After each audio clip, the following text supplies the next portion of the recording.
Welcome to the Academic Success Center's video podcast. Today, we're going to talk about note-taking. Note-taking is an important skill for college because it assists students in retaining information from their classes. Did you know that if you don't take notes, you are probably going to forget at least 60% of the lecture information within 2 weeks? There are several note-taking methods that can be used in a college class setting, and one of the most used methods is the outline method. This is an adequate method for recording information, but when time comes to study for a test, the notes are not as organized and useful as they could be. As a matter of fact, it can waste time.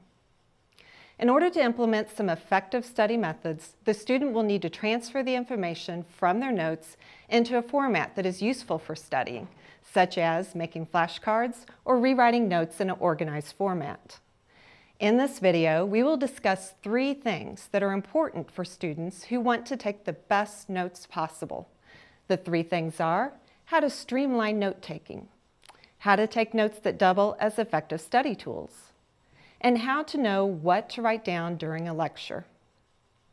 A particularly useful note-taking method is the Cornell Method. The advantages are the Cornell note-taking helps you to take more organized notes. It is a highly efficient, time-saving system. There's no need to recopy your notes after class. It is especially useful for reviewing and studying for tests. As you can see, there are 2 columns here. The right column is the larger of the 2 and is used in class for taking notes. The left column is the key to making the system work as a study tool. This is where you will either write cue words or questions to accompany the notes on the right. Correctly using the cue column will give you a ready-made study tool. It is similar to having an index for your notes because it adds an element of organization to your notes and helps you to review and find specific notes.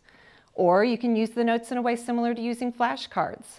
Cover up the main section on the right and try to recall the key concepts listed on the left.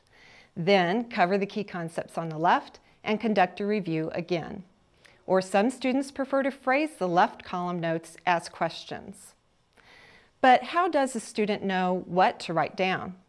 It is impossible to write down every little detail, so it is important to attempt to discern what the most important information to record is.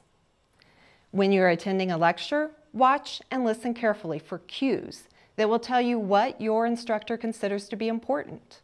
Some of those types of cues are if an instructor emphasizes a point, says, "This is important," writes something on the board, repeats him or herself, or gives definitions.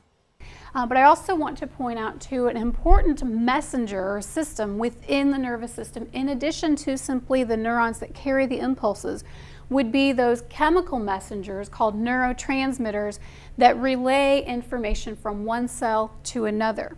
So these are, again, the 3 functional units of the neuron itself. And as I mentioned previously, those 3 functional units, the dendrites that receive information, the cell body that really processes and integrates that information, and then the axon that carries that response away from the neuron, parallel and integrate very nicely with the 3 overall functions of the nervous system, which you see listed up here. Sympathetic represents a portion or a response of the immune system. Again, it's autonomic or automatic responses.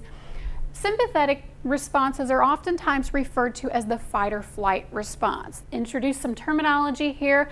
The functional unit of the nervous system would be the neuron. That's the basic cell type that carries out the communication. Use the Cornell Method and you will take the best notes in your class.